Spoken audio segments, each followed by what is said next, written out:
Our topic is the death penalty, and our group is made up of Brianna Martinez, Daniela Banuelos, Ocean Ellis, Brianna Banks, Maddie Delgado, and myself, Allison Navarrete. Over the next 20 slides, I shall explain to you the pros and cons of the death penalty. The first recorded execution was in the New Colonies formed when the British came over to the Americas.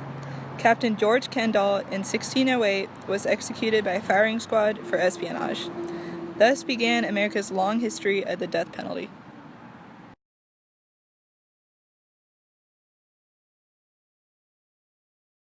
Since 1976, there have been 1,408 executions, 1,233 by lethal injection, 158 by electrocution, 11 by gas chamber, 3 by hanging, and 3 by firing squad.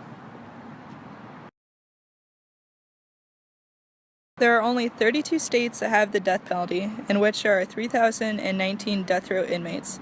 As of October 1st, 2015, there were only 57 women on death row. That makes up less than 2% of the population on death row. Since 1976, only 15 women have been executed. The first laws regarding the death penalty date as far back as 18th century BC in the call of King Almarabi of Babylon. The death penalty was the ruling of 25 different crimes. It is also part of the 14th century BC's Hittite Code, which made death the only punishment for all crimes. Lethal injection.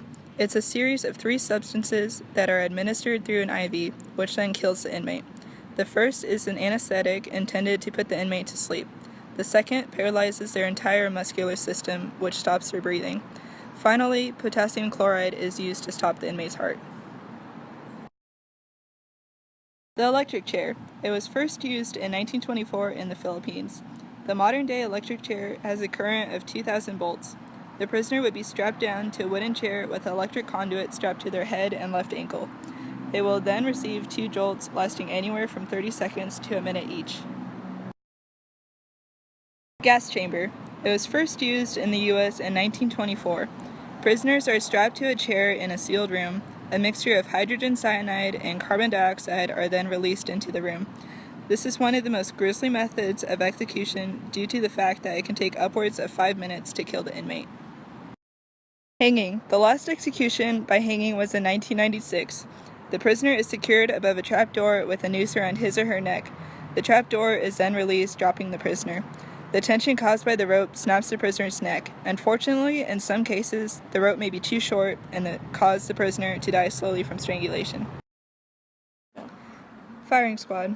The prisoner is tied to a post and 5 marksmen line up approximately 20 feet away. Armed with sniper rifles, they take aim at center mass of the prisoner and proceed to fire.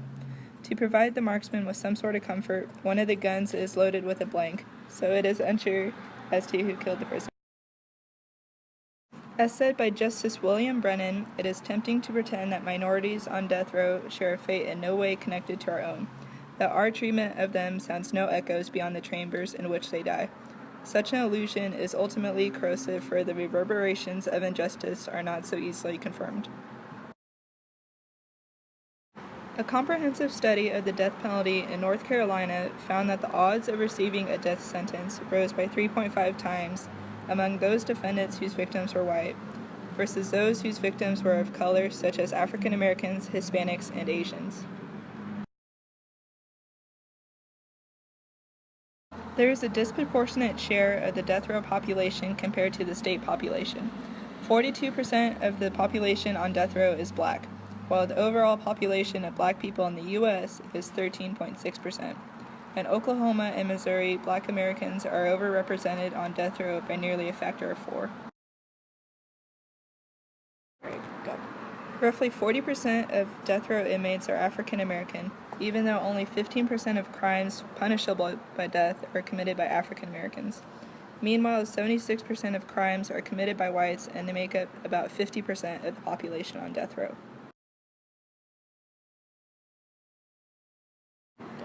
Even though blacks and whites are murder victims in nearly equal numbers of crimes, 80% of people executed since the death penalty was reinstated involving white victims. More than 20% of black defendants who have been executed were convicted by all white juries.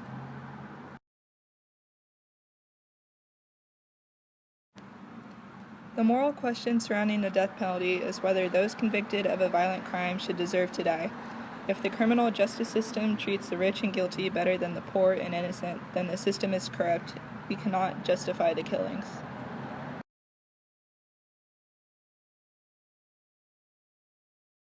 The death penalty is unfair amongst the classes. The rich get away scot-free while the poor are given unfair verdicts due to the lack of quality representation. This results in innocent people being sent to prison because their cases were not taken as seriously. Statistics show that roughly 1 out of 25 people on death row are innocent. Since 1973, over 140 people have been released from death row with evidence proving their innocence. Is the death penalty really worth it if potentially innocent people are being killed? If 1 out of 25 people on death row are innocent and 1,408 people have been put to death since 1977, then we have killed approximately 56 innocent human beings. Would the death of one innocent person be worth the death of 147 guilty people? Now what about 100 innocent people? At what point does the worth outweigh the cost?